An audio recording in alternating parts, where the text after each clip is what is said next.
You're listening to a Frequency Podcast Network production. The Brock and Dalby Podcast. This is the Brock and Dalby Podcast.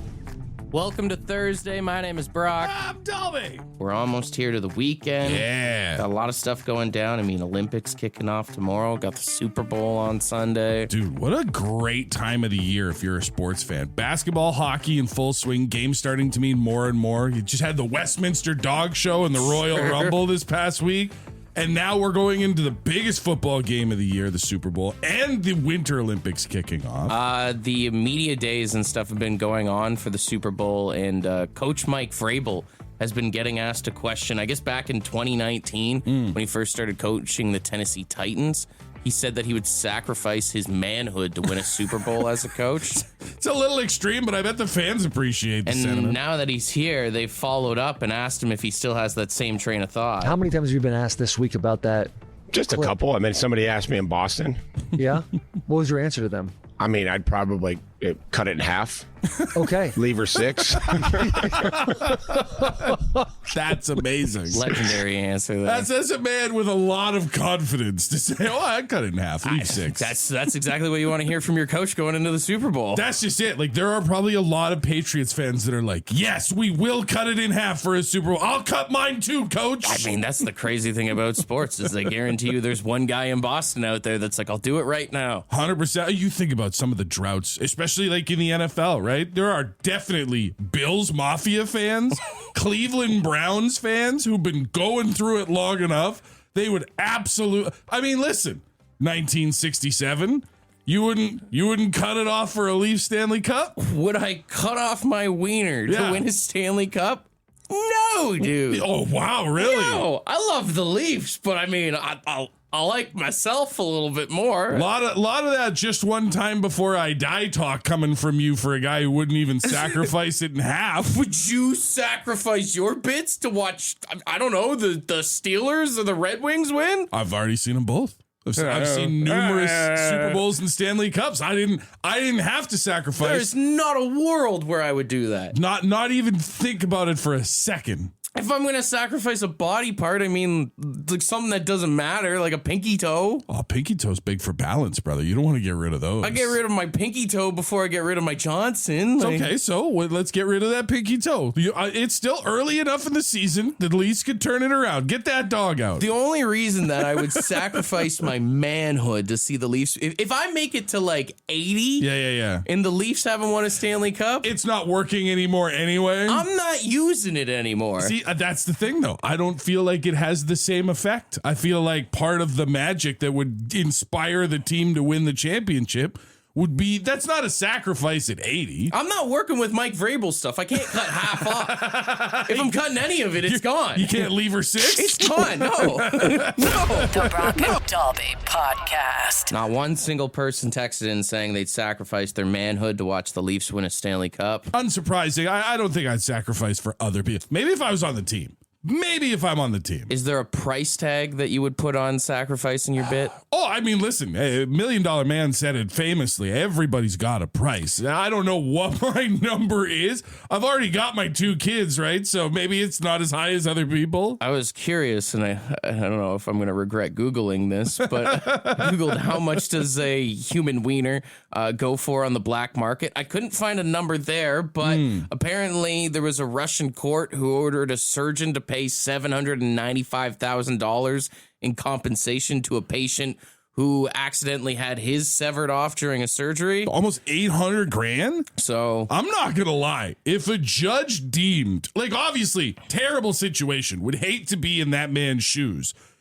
But if a judge deemed that my manhood was worth almost $800,000, I'd walk a little taller. Have a little more respect for yourselves today, guys. I feel a little prouder of myself. I would still be bummed out that I had my junk chopped off. How do they weigh that out? You know what I mean? Like, did they have a look at it? Did they see what he's working with and kind of estimate it that way, like a car with insurance? Do you think they weigh it out? Do you think they just have a scale and it's like a per ounce situation? You know what? Let's just go with 800,000. Let's just keep that in our mind. Okay, let's all not right. diminish anyone or anything. Yeah. We're all $800,000 men. After seeing this, though, I was curious on, hey, can make some money on the black market selling body body parts. What else can I sell? Apparently, kidney is the most commonly trafficked, and going anywhere between $50,000 and $160,000. Damn. Because if I'm not mistaken, you have two. You can live with only one. You can give one up. You have to change your life a little bit, but for $160,000. Liver, if you're done drinking, $99,000 to $197,000. Damn. I mean, I don't drink that much anymore. Yeah. I could use 100 grand. Party days are over. The heart going for $130,000. I mean, you kind of need that one, I guess. The heart being only 130,000 seems like you're telling me I could get more for a kidney that I already come equipped with a spare of than I could for my heart? Probably harder just to get rid of a heart. I don't know. Like, what are you doing sitting on a heart for? I feel like a lot more people need it, though. Pancreas ranges from $110,000 to $190,000. A pancreas is worth more than a heart. The cornea is around $24,000. Yeah. You can get $10 per square inch just of skin. Really? Yeah. See, and that's got to be the key. You see those people who like they go on the big weight loss journey, they lose a ton of weight, but then they have the stretchy skin. Yeah. Sell it off, brother. Make your money back. You got like a big dump truck or something. You just like clear off the back. I don't know. It's going to grow back, right? Like, theoretically. I mean, all of it's just messed up. But what's even more messed up is I Googled this on a work computer. So yeah, your search history is going to be crazy. Can't wait forward. to have the email about why'd you Google how much a wiener costs on the black market? You're definitely getting a call from IT, but also your targeted ads on Facebook are going to be wild. I'm worried about work. I'm on a list now for sure. This is the Brock and Dalby Podcast.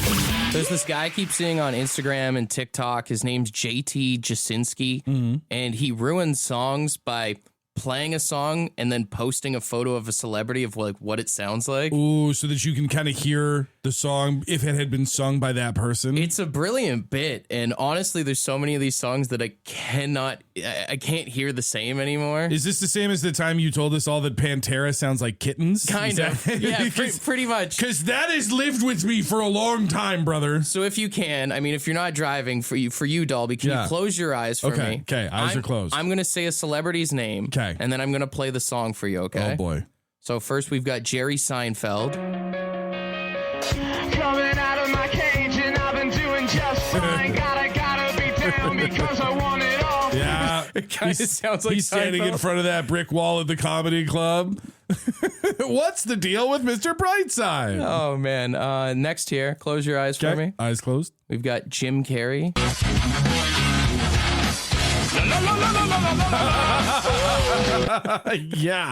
Yeah, that is classic Jim Carrey. No, he does a lot with like celebrities, but then he's also got a lot with cartoons. Okay. So picture SpongeBob for a second Sure. here.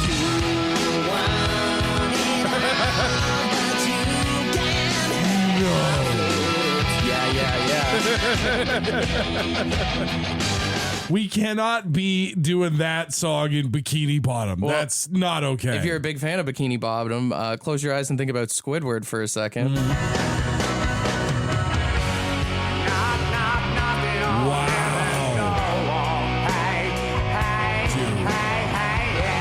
That's way too on point. Is it not? Yeah. That's honest to God. You gotta close your eyes and play this. This is crazy. Now, this final one here, I need you to picture Stewie Griffin from Family Guy for me, okay? Okay. Windmill for the line, forever hand in hand. Take it all out on your stride. I don't know how this guy thought of this stuff, but it's all I think of when I hear these songs now. Honestly, at some point, like your brain just has to be wired a certain way to hear that song and just go, that's Stewie, that's Family Guy. Now, final one. If you watch Family Guy, you know Herbert the pervert, the creepy old guy. Yeah, a very distinct voice. I'm trying to get ahead of it and figure out what it could be, but okay, I'll close my eyes.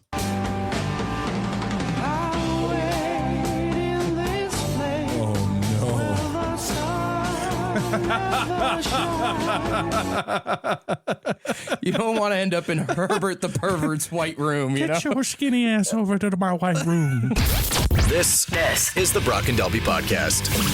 The city of Toronto has done something that I think is pretty awesome.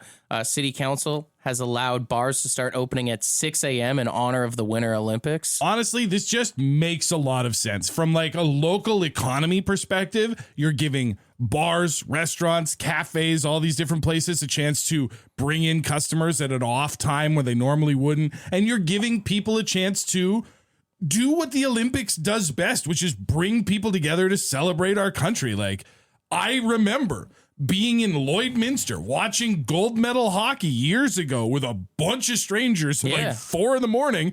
Best hockey game I ever watched in my life. Plus, you got to think about all the people that work night shifts that just want to have a drink or something too. Like, I know some people are like, who needs to have a drink at 6 a.m? Yeah, maybe someone who just worked a 12-hour shift that just got off at 6 a.m. would like to have a pint and watch some curling. You know? Honestly, great call from the people who are in City Council in Toronto. I would love to see this adopted in other places. Hopefully there are some local city councilors going, oh, we could do this here. We should be able to broadcast live from a bar and watch Olympics with you guys. Let's get hammered and watch sports. Responsibly. Yes.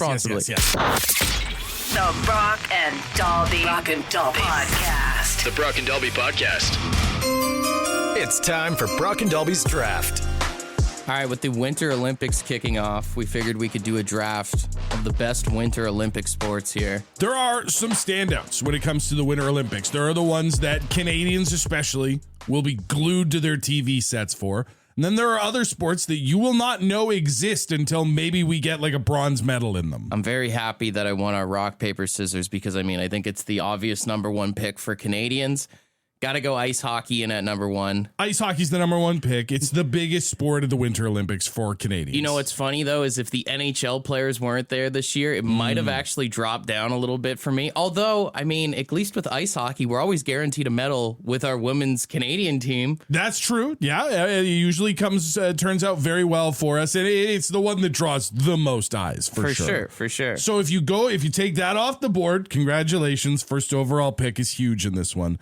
For me, I got to go to ski jumping next. It is just one of the most exhilarating sports in the Winter Olympics, and it has a few different things. It has like the wonder of watching a man or woman fly through the air like that, but then also has that NASCAR mentality of like, what if somebody crashes? Yeah. I want to see somebody fall down. It's just crazy when you watch them just do that straight stance with the V flying out. It's such an incredible, and it's one of those things, I only watch it every 4 years.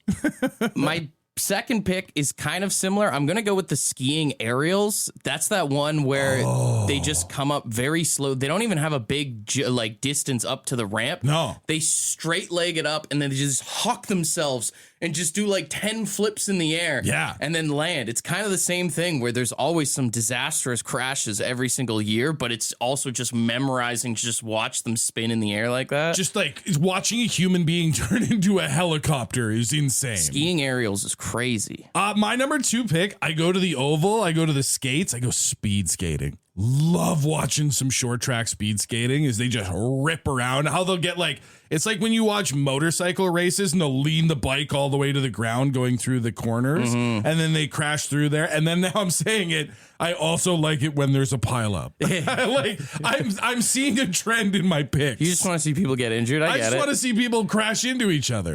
Coming in at number 3 for me, I'm going to go with snowboard halfpipe. I love that it's at the Olympics. I love watching snowboarding. Plus, every year at the Olympics, there's always like some 15, 16-year-old that is just absolutely shredding the gnar on the pipe. And I remember watching like when a 1080 was big. Now they're doing like 1480s or something now. Right. Like, if you're doing a 1080 in Olympic competition, like how did you even qualify? And it's just impressive because none of them are on the dope. Allegedly. Yeah. My third final pick, I got to go with the skeleton. I mean, bobsled, luge would have been great picks as well, but the skeleton going face first down a giant icy water slide, basically, on what equates to a more modern version of a toboggan. The speed that they're going at, trying to take the corners, trying to take the turns. And yeah, I'm going to go ahead and say it. Sometimes they crash and it's crazy. I was going to say, does this also lead to the potential of someone dying that you want to see? I'm learning something about myself today, but we don't have to really examine it too deep. All right, run through the picks one more time. I took ski jumping as my number 1 pick. I took speed skating at my number 2 pick, and I took the skeleton at number 3. Best winter Olympic sports, I'm going ice hockey in at number 1. I'm going skiing aerials in at number 2. And I'm going with the snowboard half pipe coming in at number 3. The Brock and Dalby Podcast. I'm very proud to say, catching a W here in the Olympics draft. I would like to take this opportunity to single out friend of the show, Smiley, who broke the tie and voted for you. You won by literally 1 vote. So, Smiley, you're dead to me, just so you know. Some people saying we should have the shame bell rung on us for not picking curling. I was honestly surprised at the end when I realized neither of us had picked curling, but it just didn't fit with my theme of winter sports people might die in. You know? I only watch curling when I'm drinking at a bar and there's nothing else going on, you know? I did see one person say it should have been curling just for the pants alone. We are on record multiple times on this show of saying curling is too sexy. I was going to say a lot of your votes came for skeleton just because of people liking the tight suits there. Which is crazy to pick skeleton. You got to watch some more speed skating if that's your jam. Yeah, that's for sure. A lot of tookuses to look at the Winter Olympics there. Someone said, I'm surprised neither of you guys took ski journing. What is ski journing? You never heard of that? It's not delivery, it's ski giorno? It's not in the Olympics. I think it was in like the 20s or the 30s or something. It's still, they have like an event. I remember when I lived in Alberta, it's like ski racing. Okay. But you get pulled by a horse. So you're on skis holding some sort of rope. Yeah. And a horse is pulling you. Yeah, and then you hit like jumps and stuff as you go, and then that's sick. It's like a speed trial or time trial rather kind of thing. Right. Yeah. You're judged on your points for style and for how fast you get through. Yeah. That's amazing. I want to watch it. It's absolutely incredible. The next time the Olympics come to Canada, which God forbid it would be a terrible thing for our economy, but if they ever do, that's got to be on the docket. And it's right up your alley with people potentially dying and crashing. Yeah. The Brock and Dalby Podcast. The Brock and Dalby Podcast. If you're a football fan, you know the name Sam Darnold. He's the quarterback of the Seattle Seahawks playing in the Super Bowl this weekend. He had an arduous journey to get to where he's at, too. But he may not be as iconic as his grandfather. Really? Have you heard about his grandpa before? I know nothing about Sam Darnold's family, especially his grandfather. His grandpa's name, Dick Hammer. Amazing. You heard start. me right. Dick Hammer, dude. Top of the resume. I'm already hooked. And what a life that old Dickie had here. Listen to this. He played basketball at USC, the same college that his grandson Sam actually played football at. Okay. Played NCAA basketball, actually made a Final Four appearance there. Good for him. And then after his college career was done, I guess he was good at volleyball too, and he ended up playing for Team USA at the Summer Olympics back in '64. Wow. Yeah. So a great basketball player, great volleyball player. And then after that was said and done, once the 70s came around, he ended up becoming an actor. Really? Yeah. I mean, with a name like Dick Hammer. He actually played Captain Richard Hammer. I don't know if anybody remembers from the 70s. It was a show called Emergency. I do remember that show. Yeah. I don't remember Captain Richard Hammer, but did a little bit of modeling on the side. I mean, this guy was like an absolute unit, like a man rocket. Wow. Like, he was a stud for sure. Then he just like kind of got over the acting thing, left the show and became a firefighter. Just casually. But then after being a firefighter for a few years, his modeling days came back to him and he became the Marlboro Man. What? Hang on. Like the Marlboro Man. Like there's been a few Marlboro Men. Sure. But have you ever seen the one with the mustache before? That's Sam Darnold's grandpa? That's Dick Hammer. That's Dick. Yeah, put some respect on his name. Dick Hammer. That's Dick Hammer. Legend, man. Basketball player, volleyball player at the Olympics, actor, and the Marlboro Man. And also a firefighter. Also actively saved lives for a period of his time before he got bored and moved on. Actively saved lives and ruined other people's lives by being the Marlboro Man. But Sure. Hey, maybe made smoking a little too sexy. Maybe killed a few people, but that's not his fault. Now, sadly, he never got to see Sam sling it around as he passed away when Sam was only 2 years old. He did end up passing from lung cancer, which likely a lot of the Marlboro Men did. Have to expect that. But Dick Hammer did pass away at the age of 69. Nice. Of course he did. Right? Of course he did. And, not to try and move somebody else's accomplishment away to somebody else, but theoretically could be responsible for a Super Bowl winning quarterback. The lineage lives on. Right? Dick Hammer gives birth to whatever his sons. I feel bad for Sam Darnold's dad in this situation. Yeah. Like, apparently it skipped a generation. I mean, even if Sam wins the Super Bowl, doesn't even have the greatest legacy in his family tree. Got a long way to go to be Dick Hammer the third. Got a long way to go to pass the hammer, that's for sure. The Brock and Dalby Podcast. The Brock and Dalby Podcast. What you just said is one of the most insanely idiotic things I have ever heard. At no point in your rambling, incoherent response were you even close to anything that could be considered a rational thought. Everyone in this room is now dumber for having listened to it. I award you no points, and may God have mercy on your soul. All right, $100 in Lotto 649 tickets for Saturday's jackpot on the line for wrong answers only. And we asked you guys, what is ski jumping? That's right. Ski jumping, one of the more popular Winter Olympic sports, gets a huge amount of viewership every single time. But we want you to give us the wrong answer to the question, what is ski jumping? All right, we will start off here with Jen. And remember, you can text in 762-555 and let us know who you think should win. But here's what Jen had to say. Hi, it's Jess.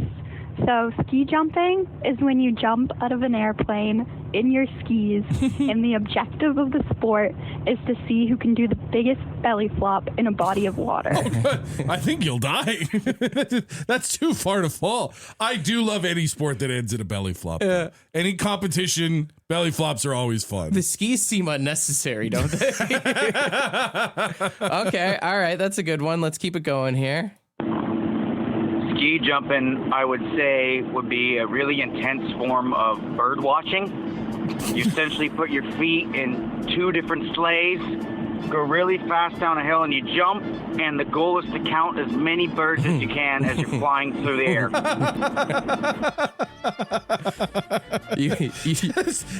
One, 2, 3, 4, 5, 6, 7, 8, up to. Yeah, you have a list that you got to mark down, too? Ooh, like a scavenger hunt. Okay. Bird watching is good. That's good. Okay.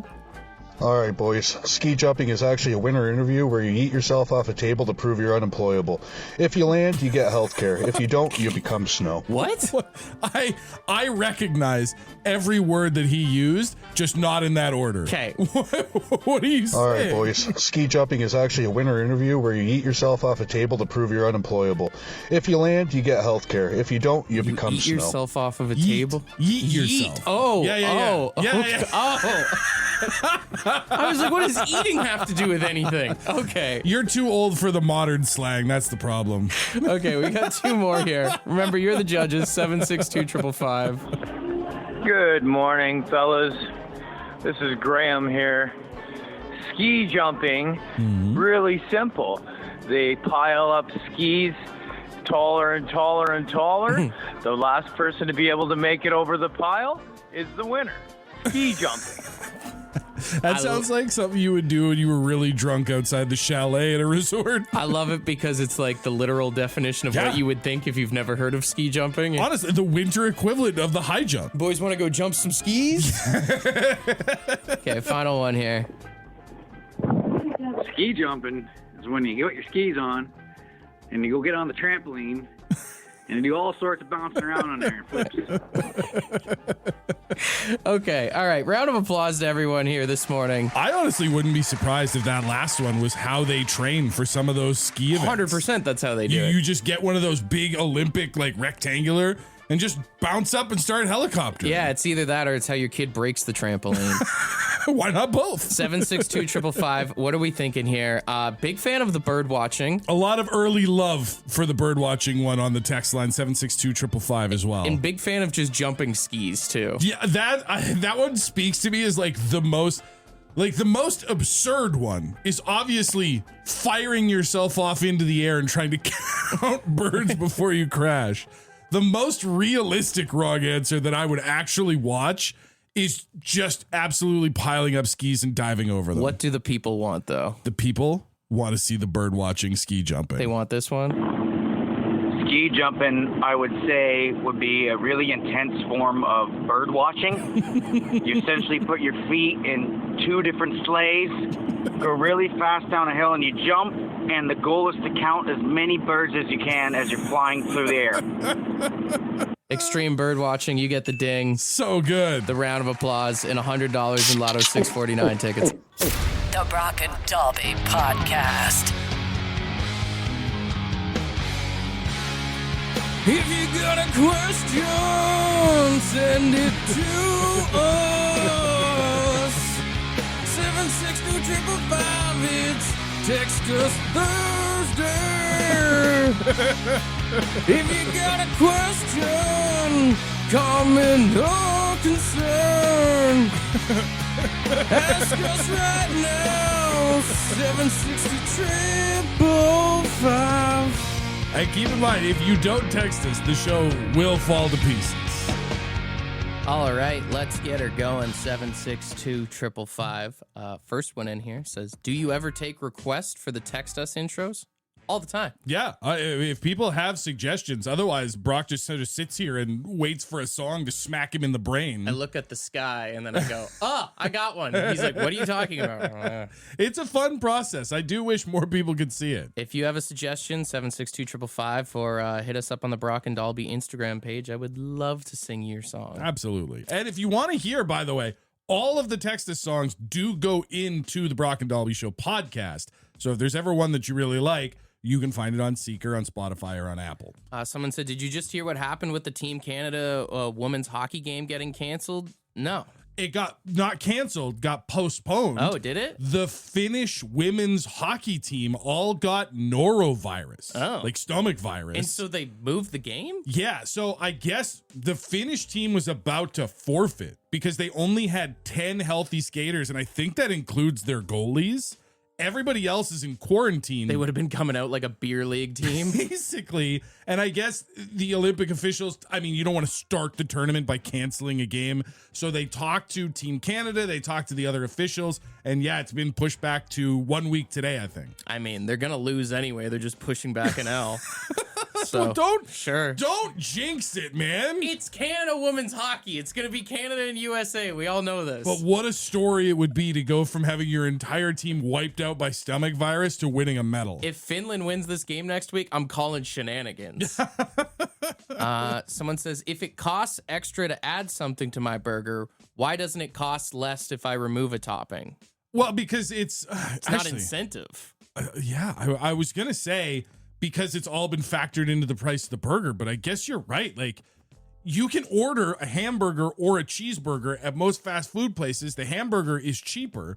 But if I order a cheeseburger with no cheese, they don't give me the discount. You know what I'm saying? Yeah, but it, like I'm saying, it's no incentive for the business. Like, they upcharge, they don't decharge. Also, I'll say this as, like, if we're talking restaurant-wise, it's more of a pain in the ass for the person in the kitchen, because then they got to remember to take your subtraction off or whatever, when usually it's standard, this is how you do it, whatever. Wow, bold talk coming from Captain Harvey's Have It Your Way over here. Aren't you? This was your whole job when you were a youngster. Harvey's, you get to pick your toppings. That's why it's one of the best burgers. Just one flat fee, though. Exactly.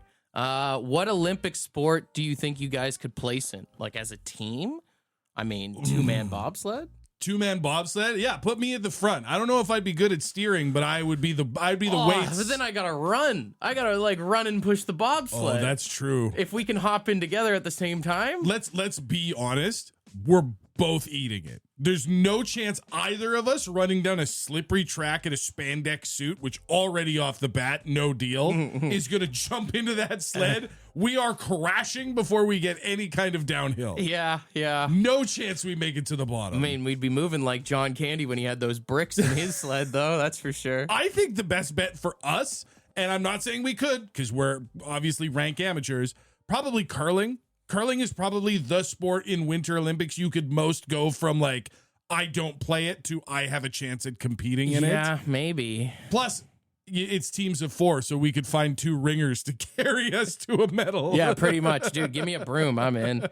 Final one here from Jalen says, need some parenting advice. Okay. Am I supposed to ignore it when my kids lie about farting and made the room smell like eggs? Or am I supposed to make it a teaching moment for telling the truth? I don't think you have to make it a teaching moment in terms of like making it like you've done something wrong here. I think you just roast them and be like, own your fart. My kids are proud farters, raised like that. They should be proud of like what they're brewing up, but I guess the idea is like out in public. Like, do you want them owning up to it, or you want them to be a secret society farter? I teach my kids farting the same way I taught them cussing. There's a time and a place for everything. Yes. When you're at home, let it fly. But if you're out at church or you're in school, try to be a little more discreet. That's why you're a good parent. Want to be part of the podcast? Leave a message on the Bad Line. The Bad Line is the answering machine for the Brock and Dalby Show. To get the number, text the word BAD to 762-555. Thanks for listening to the Brock and Dalby podcast.